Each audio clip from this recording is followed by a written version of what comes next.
She's just like everyone else. Name one.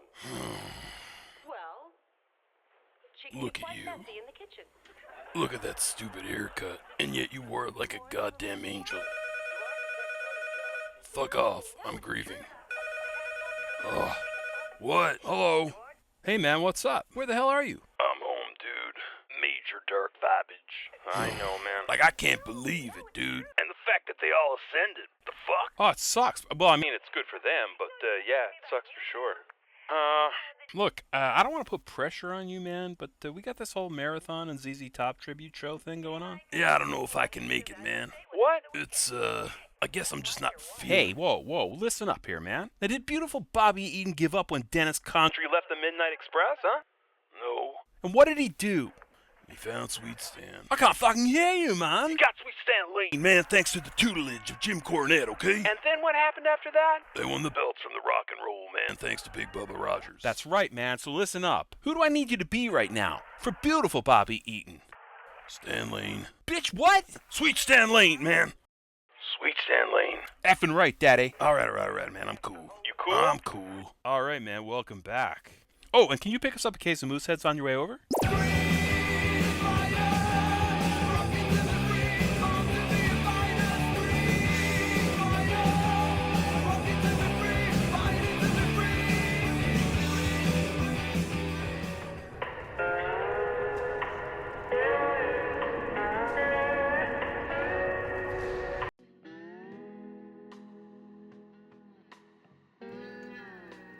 God damn. 1:57 a.m. 3 minutes to Soul's midnight. This is Texas Mike, and I'm gonna be your headlights on this lonely nighttime desert drive. But let me ask you a question, sweet babies. What's Metal Mike Howe, beautiful Bobby Eaton, and the sexiest public defender, Miss Marky Pose, all have in common? Huh? This is not what I was expecting. Well, I don't know. Except for the fact that we left them. Amen to that. And I'm pretty goddamn sure they all love the ZZ Top track or two, you dig? Oh. I see what he's doing. So tonight on this marathon, we pay a humble tribute to these shining stars by celebrating their lives with the music of ZZ Top. The late great Dusty Hill, their spiritual guide into the great under mystery.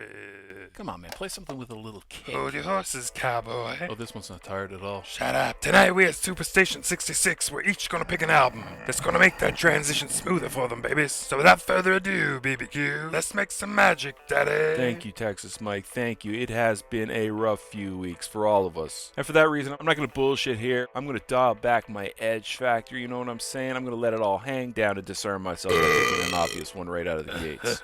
Oh, I know what you're gonna pick, baby.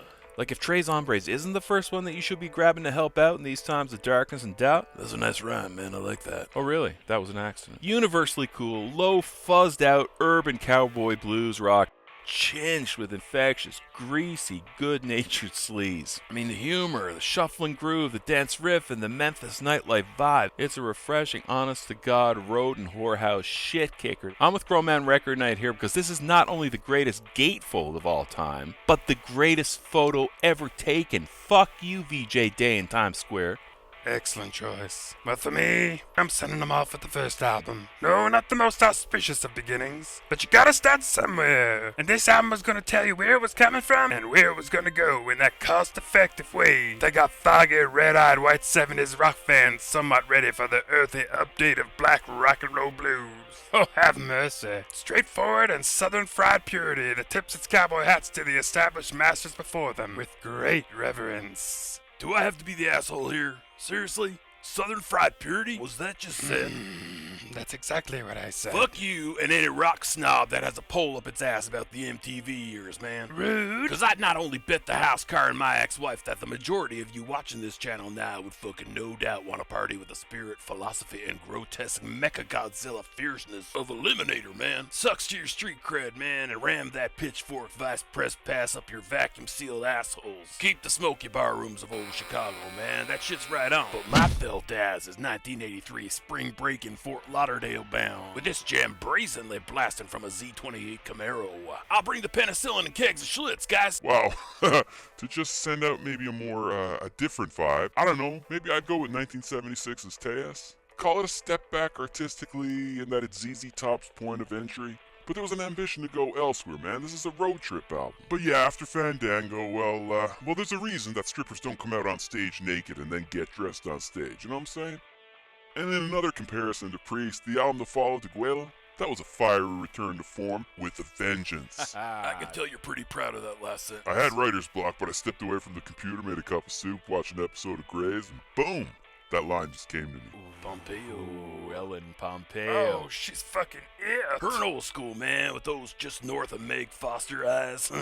And I'd like to take her out for a nice dinner and dance, pardon my language. I met her, eh? What? Get the fuck out of town. Yeah, man. She was at that Black and Blue gig that I was working on. I swear to God, man, she comes up to me and listen to this. She comes up to me all alley-cat around my leg, man, and she looks at me and says, hey, you want to go to Arby's after the gig? And I was like, Ellen, it's 2 a.m., man. There ain't no Arby's open at this hour. And she leans in, right? She whispers to me, there's one open back at my place. Oh. Scouts honors, man. I don't get it. Arby's, man. I'm lost. Gross, Castillo. I apologize, Miss Pompeo, if you're watching this. Castillo is mentally unwell.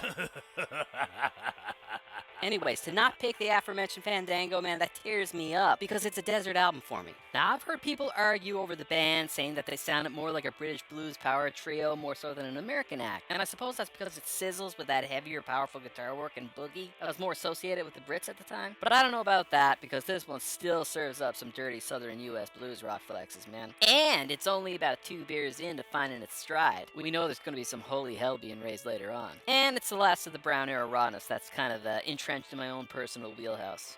Well, these were all excellent choices and a fitting tribute to those fine souls taken away much too early. Slip inside my sleeping bag, ladies. We're gonna go all night. So don't forget to call in and make your requests. And tell us about your favorite ZZ Top gigs. And that door's open to my metal, wrestling, and night court fanatics too, Jack. Good journey to all of them. And as for the rest of you, go to hell.